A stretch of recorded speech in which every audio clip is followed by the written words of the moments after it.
Traje voador estilo Homem de Ferro já está à venda. Ônibus brasileiro movido a energia solar é destaque em Santa Catarina. Plantas agora podem controlar braço robótico que segura um facão. Tesla vai poder produzir carros com um inovador metal impresso em 3D desenvolvido pelo MIT. Parkinson, tratamento revolucionário que elimina tremores, chega ao Brasil. Astrobotic quer criar estação de energia para clientes na Lua. Pneu sem ar e a prova de furo da Michelin ganha data de lançamento. Estas são as novidades das novas tecnologias que estarão neste episódio. Fique comigo até o final, porque é isso que vamos ver no vídeo de hoje, depois da vinheta.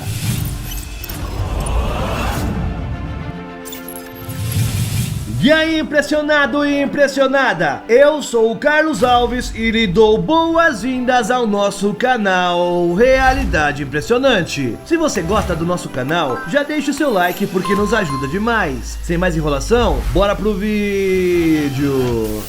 Finalmente, o traje voador da Gravity está à venda para consumidores. De acordo com a empresa, o traje é movido por 5 motores a jato de turbina a gás, que geram cerca de 1000 cavalos de potência. No total, o equipamento pesa cerca de 35 kg já contando com o combustível, que pode ser de aviação, diesel ou querosene. Tecnicamente, é possível alcançar uma velocidade de quase 130 km por hora e uma altura de 3,6 km. No entanto, por questões de segurança, a empresa testou o traje apenas em altitudes mais baixas até agora. A Gravity oferece treinamento para pilotar o traje vestível, mas pelo que é possível observar nos vídeos, consiste basicamente em direcionar os braços para baixo. Vale apontar também que existe outro desafio para a adoção massiva do equipamento: regulamentação. Afinal, a empresa diz não se enquadrar em nenhuma categoria de aviação, portanto, ainda não estão claros quais obstáculos regulatórios esse tipo de tecnologia poderá enfrentar. A Gravity é uma startup do Reino Unido dedicada a voos humanos. Ela foi criada em 2017 por Richard Browning e garantiu $650 mil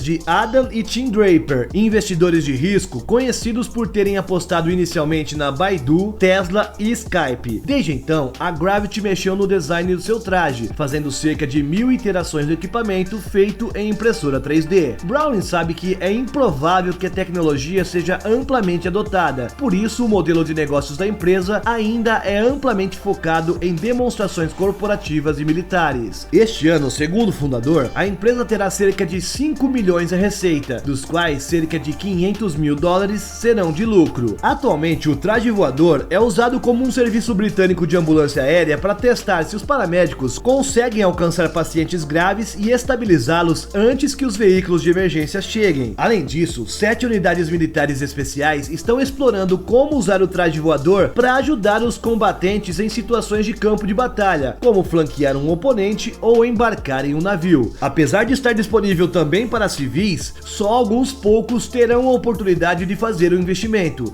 já que esse equipamento custa cerca de $400 mil, cerca de R$2.200.000 na conversão atual. Apesar disso, é possível para os meros mortais sentirem um gostinho do que é voar como um Homem de Ferro por um preço um pouco mais acessível, mas ainda bem salgado. Em um dos centros de voo da empresa, é possível testar o traje voador por algumas horas por cerca de $3 mil, ou seja, mais de R$15 mil.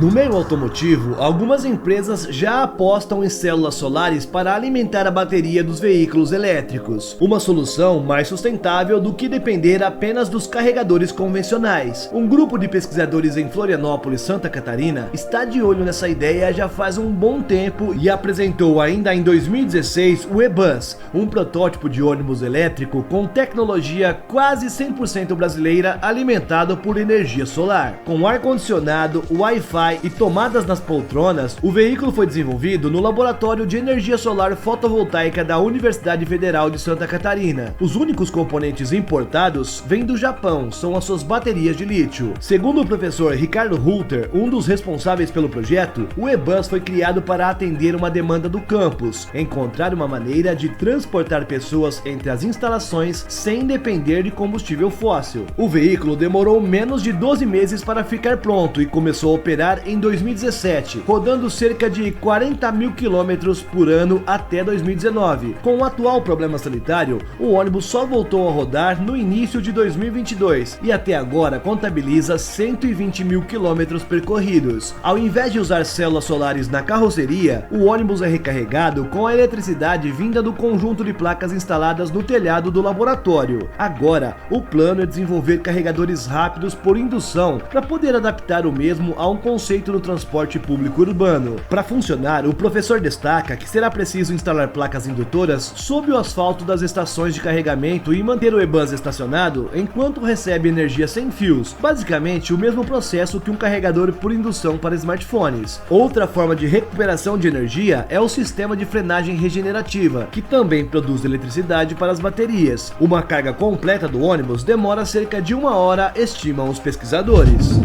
Que a ciência e a tecnologia avançam rapidamente está cada vez mais claro. Mas aonde será que certos avanços vão levar a sociedade? O artista de robótica David Bowen criou uma instalação um tanto peculiar para as plantas. Conhecido como Plant Machete, o instrumento nada mais é do que um braço robótico passível de ser controlado pelos vegetais. Para completar, o artista colocou um facão nas mãos deste aparelho. Será que existe alguma chance disso dar errado? No site do artista consta a informação que a planta é o cérebro do robô. Ela é quem controla o facão, determinando como ele balança e interage no espaço. O gênero Philodendron foi escolhido para integrar o experimento de Bowen. O vegetal direciona o braço robótico através de microcontrolador de código aberto, que recebe a entrada de sinais elétricos da usina. Além disso, o site explica como o braço robótico funciona. Através de um software personalizado, esses sinais são mapeados em tempo real para os movimentos das articulações do robô industrial segurando um facão. Desta forma, os movimentos do facão são determinados com base na entrada da planta. No vídeo dá para ver os sensores usados neste aparato, que se parecem muito com os aplicadores circulares de eletrocardiograma colocados em pacientes hospitalares para ler os seus sinais vitais. De acordo com a descrição de como é feito o controle do braço robótico, a comparação feita com o ECG é bastante adequada. Neste caso, acredita-se que os sinais da planta provavelmente estão agindo mais como um gerador de números aleatórios para orientar o braço robótico. É realmente uma abordagem impressionante. Essa não é a primeira vez que há a união entre ciborgues e plantas. Em 2018, um robótico chinês construiu uma máquina capaz de mover uma planta em direção ao melhor lugar no Sol. Naquele mesmo ano, pesquisadores do MIT construíram uma casa de planta ciborgue que poderia se transportar sobre 2 rodas usando tecnologia semelhante. Já no caso desse braço robótico, o fato inédito está no uso de objetos como armamento. Nenhum dos conceitos anteriores planejava armar as plantas. A busca incessante por avanços científicos e tecnológicos pode sair pela culatra. Já pensou em uma possível revolta das plantas acontecendo no futuro? Brincadeiras à parte, o assunto tem de ser levado a sério.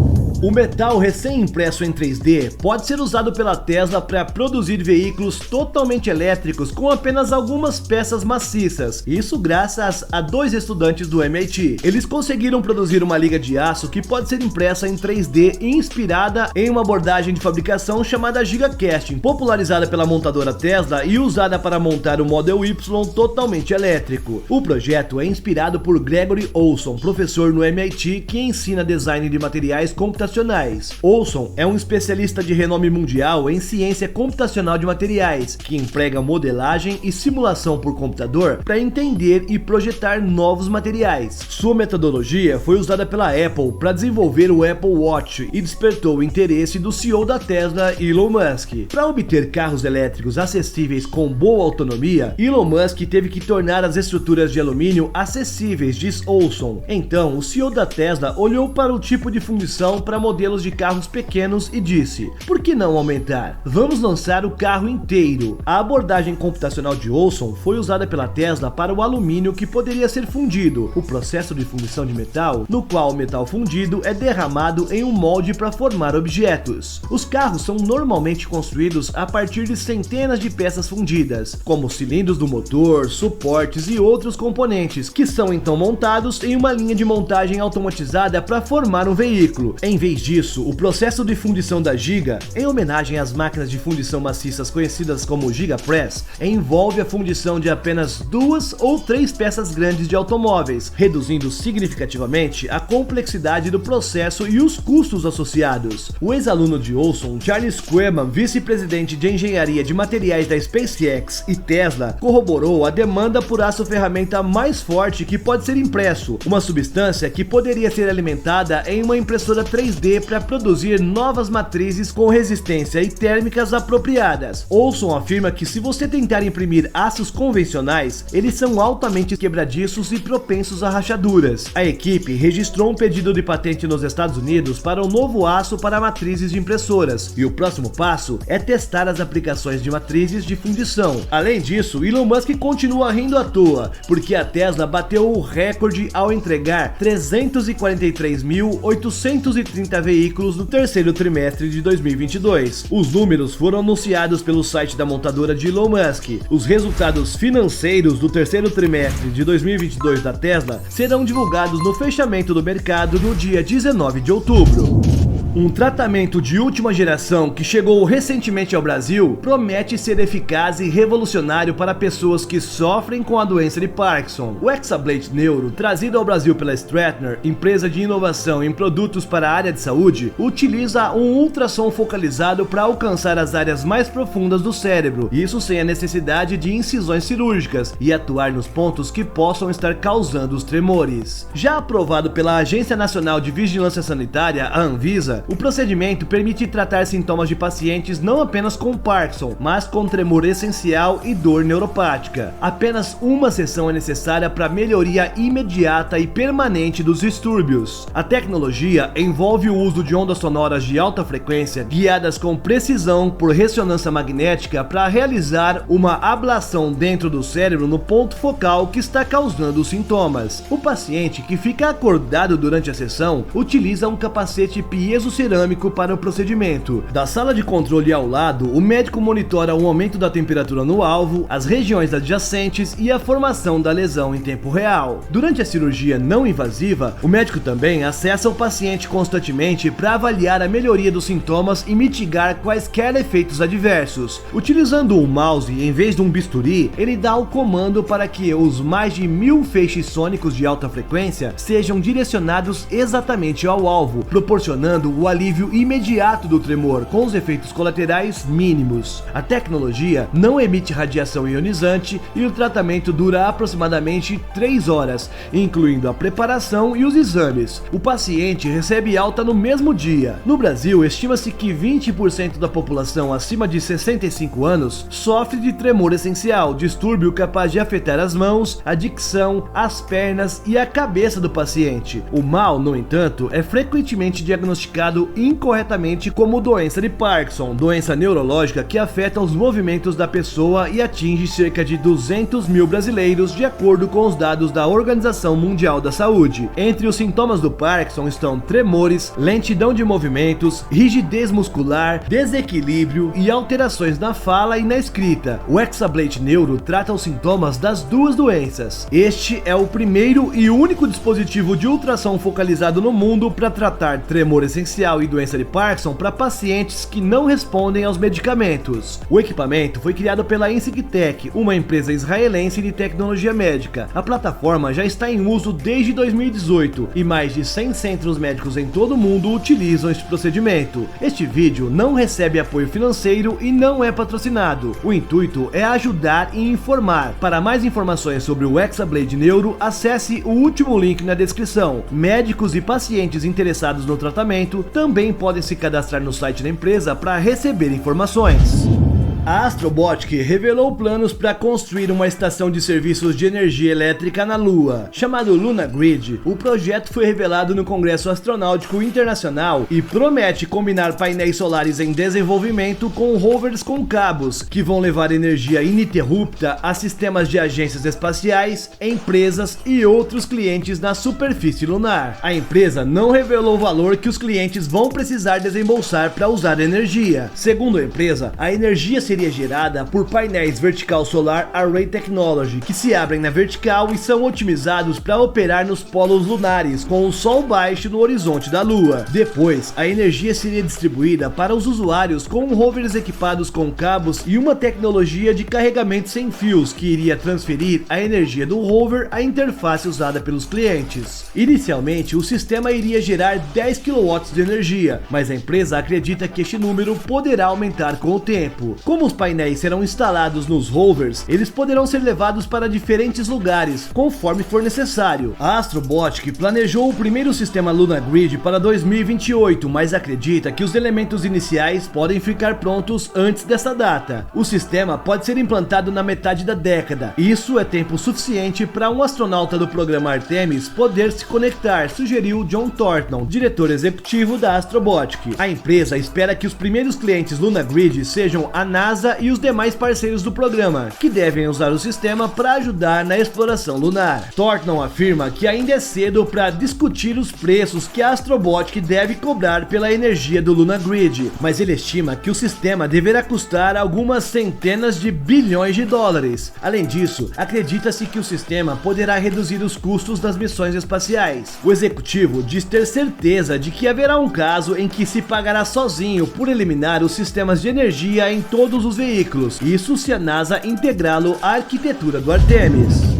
Além dos automóveis, os pneus também estão ficando mais avançados com o passar do tempo. Um conceito que despertou a atenção do mercado foi o Sistema Único de Pneu à Prova de Furos, conhecido pela sigla UPTIS. A novidade foi apresentada pela Michelin pela primeira vez em 2017 e desde então foi testada e aprovada por quem experimentou o produto. Basicamente, o UPTIS resolve uma das maiores dores de cabeça dos motoristas, o furo dos pneus, promovendo mais segurança nas ruas e menos transtornos. Segundo um levantamento feito pela companhia francesa, pelo menos 200 milhões de pneus ainda com vida útil são descartados no meio ambiente por defeitos como rasgos ou perda de pressão. A ideia é que os pneus sem furo também ajudem a diminuir esse número e cause menos impacto no planeta, já que é feito usando apenas materiais renováveis. Sua produção também é mais simples que os pneus convencionais, destaca a Michelin, dependendo apenas de impressoras 3D. Vale lembrar que o projeto de criar um pneu sem ar e a prova de furo começou há quase 5 anos, fruto de uma parceria com a norte-americana General Motors em projetos relacionados à exploração lunar com rovers. Os primeiros testes práticos, no entanto, começaram apenas em 2019. Em setembro do ano passado, o pneu sem furo também foi visto rodando em Munique, na Alemanha, e o retorno dos condutores sobre o produto foi positivo. No fim, apesar das vantagens, ainda vai demorar mais um tempo até conseguirmos ter acesso aos pneus sem furos nas lojas. Segundo a Michelin, o plano é que os pneus à prova de furo estejam prontos para o consumidor final em 2024, o ano em que o produto começará a ser distribuído em larga escala. Resta saber como será a compatibilidade com as rodas já existentes no mercado e principalmente os preços que chegarão para nós. E aí, gostou desse vídeo? Se sim, não esquece de se inscrever por aqui. Isso nos ajuda a crescer e ter mais relevância dentro do YouTube. Com isso, nosso conteúdo chega para mais amantes da tecnologia. Na sua tela tem 2 novas sugestões. Continue vendo os nossos vídeos. Muito obrigado por nos acompanhar e